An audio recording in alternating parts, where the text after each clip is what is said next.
Assalamualaikum warahmatullahi wabarakatuh. Perkenalkan, nama saya Ahmad Mustafa Kamal. Saya dari Teknik Industri semester 7 Universitas Slamet Sri Kendal. Pada kesempatan kali ini saya akan mempresentasikan tugas mata kuliah logistik dan rantai pasok dengan tema analisis pemasok dalam pengadaan barang. Pengertian pemasok. Pemasok merupakan suatu perusahaan atau individu yang mampu untuk menyediakan sumber daya, baik dalam bentuk barang atau jasa yang dibutuhkan oleh perusahaan lainnya. Dalam arti lain, pemasok merupakan mitra bisnis yang memegang peranan sangat penting dalam menjamin ketersediaan barang pasokan yang dibutuhkan oleh perusahaan. Manajemen pengadaan barang. Menurut Bauer, pengadaan merupakan proses untuk mendapatkan jasa atau produk-produk baru yang meliputi aktivitas strategi kontrak, dokumentasi kontrak, dan pemilihan penyedia produk atau jasa tersebut. Strategi pengadaan sebaiknya meliputi sumber persediaan yang potensial, kondisi dan tipe dari kontrak pengadaan, kondisi-kondisi dalam kontrak, jenis pemberian harga, dan metode pemilihan supplier. Jadi setiap pemasok atau supplier pada umumnya hampir sama, namun karakteristiknya berbeda yang dimiliki oleh tiap-tiap pemasok. Untuk memperoleh pemasok yang memiliki biaya yang paling rendah, maka diperlukan sebuah metode untuk mengukur efektivitas dan efisiensi dari setiap pemasok. Hal ini bertujuan untuk mengelola biaya yang timbul dari pemasok agar harga jual yang ditawarkan perusahaan kepada pelanggan menjadi lebih kompetitif. Yang dikutip dalam Sulas Triningsih dalam Setyoning 2007. Aktivitas dalam penentuan pemasok. Pertama, mengidentifikasi produk dan menentukan persyaratan kualitas. Kedua, mengevaluasi alternatif pemasok. Ketiga, memilih pemasok. Keempat, melaksanakan perencanaan kualitas secara bersama-sama. Kelima, bekerja sama dalam pelaksanaan kontrak, mengumpulkan bukti kesesuaian barang dan persyaratan, mensertifikasi pemasok yang memenuhi syarat, melaksanakan program peningkatan kualitas jika dibutuhkan, menciptakan dan mempergunakan penilaian kualitas pemasok. Pemilihan pemasok. Pada pertengahan 1960, para peneliti melakukan pengembangan mengenai kriteria performa di mana setiap pemasok potensial harus dievaluasi.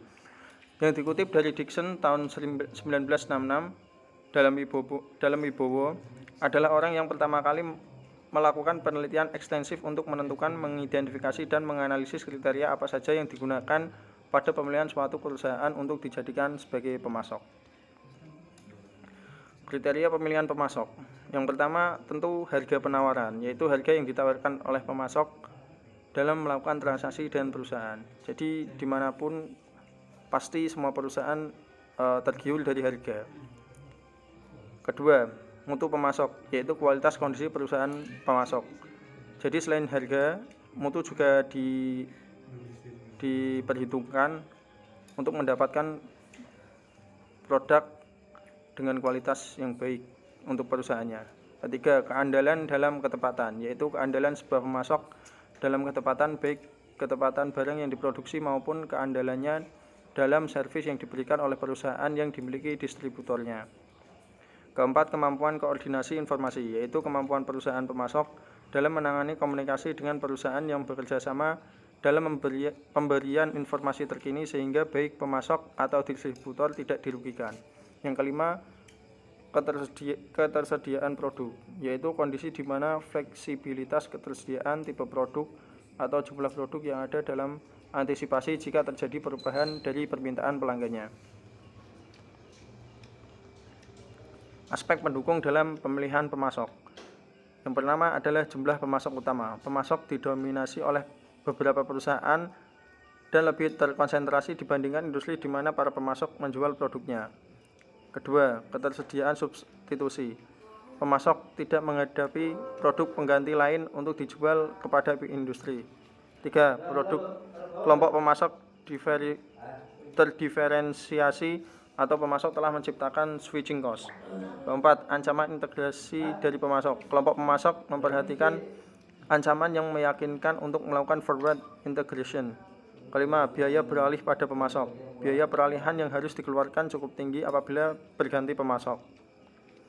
Pemilihan dan evaluasi pemasok. Seleksi dilakukan bertujuan untuk memilih pemasok yang akan diajak bekerja sama dalam pekerjaan yang akan dilakukan.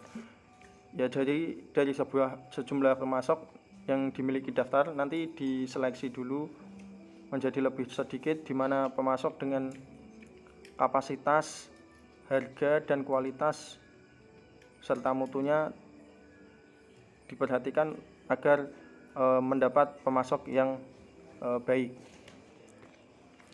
Tujuan penilaian pemasok adalah 1. Menghasilkan pengukuran yang kuantitatif objektif terhadap kinerja pemasok. 2. Membantu dalam membuat penilaian yang seimbang terhadap kinerja pemasok untuk seluruh kategori kebutuhan pembeli. 3. Menyediakan informasi yang faktual yang sama mengenai kinerja keseluruhan baik bagi pembeli maupun pemasok. 4. Mengidentifikasi hal-hal yang bermasalah sehingga tindakan korektif dapat dikonsentrasikan. Pelayanan pemasok. Pertama, ketepatan waktu, ya jelas ya.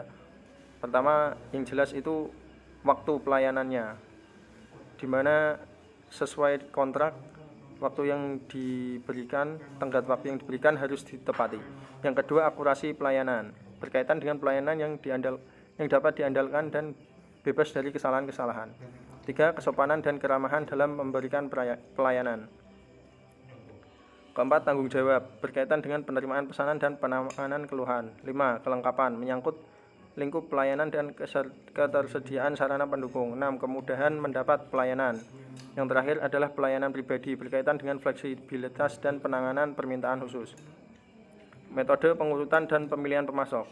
Proses pemilihan pemasok harus dilakukan proses perangkingan untuk menentukan mana pemasok yang akan dipilih dan yang akan dijadikan pemasok utama maupun pemasok cadangan. Jadi pemilihan pemasok ini merupakan kegiatan yang strategis dengan memperhatikan item yang kritis dalam jangka panjang. Dikutip dari Bunjawan dan Mahendrawati 2010. Metode pengurutan dan pemilihan pemasok. Terdapat beberapa metode, yaitu Analytical Network Process atau ANP, Analytical Hierarchy Process atau AHP, dan pemeringkatan faktor. ANP, Analytical Network Process, yaitu merupakan metode pemecahan suatu masalah yang tidak terukur dan adanya ketergantungan hubungan antar elemennya. Konsep ini dikembangkan dari teori AHP yang didasarkan pada hubungan saling ketergantungan antara beberapa komponen, sehingga AHP merupakan bentuk khusus dari ANP. Analytical Hierarchy Process. Metode AHP ini membantu memecahkan persoalan yang kompleks dengan struktur suatu hierarki kriteria, pihak yang berkepentingan, hasil, serta dengan menarik berbagai pertimbangan guna mengembangkan bobot dan prioritas.